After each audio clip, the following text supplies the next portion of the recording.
আসসালামু আলাইকুম ওয়া রাহমাতুল্লাহি ওয়া বারাকাতুহু। হ্যালো বন্ধুরা, সকলে কেমন আছেন? আশা করি সকলে অনেক ভালো আছেন। আমি আজকে আপনাদের মাঝে শেয়ার করব রাসূল সাল্লাল্লাহু আলাইহি ওয়াসাল্লামের খলিফাদের রাষ্ট্র পরিচালনা কেমন ছিল। হযরত আবু বকর রাহমাতুল্লাহি আলাইহি স্ত্রী একটু মিষ্টি খেতে ইচ্ছে ছিল অনেক দিনের।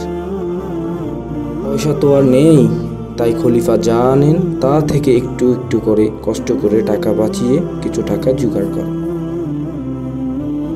একদিন খলিফা আবু বকর রহমতুল্লাহি আলাইহিকে তার স্ত্রী বললেন, এই নাও টাকা, একটু মিষ্টি আনো। আল্লাহর নীতিতে বিশ্বাসী খলিফা আবু বকর রহমতুল্লাহি আলাইহি স্ত্রীকে জিজ্ঞাসা বললেন, এই বাড়তি টাকা তুমি কোথায় পেলে? স্ত্রী বললেন, প্রতিদিন তুমি যা আনো তা থেকে কিছু কিছু টাকা বাঁচিয়ে এইটুকু রাখলাম। আবু বকর রহমতুল্লাহি আলাইহি বললেন, সর্বনাশ, তাহলে বোঝা গেল রাষ্ট্রকর্ম থেকে আমরা এতটুকু না আনলেও চলে। আজ থেকে আমি এতটুকু নেব না, এই বাড়তি টাকাগুলো তুমি রাষ্ট্রীয় কোষাগারে জমা দিয়ে দাও। সুবহানাল্লাহ, খলিফাদের রাষ্ট্র ব্যবস্থা কত সুন্দর ছিল।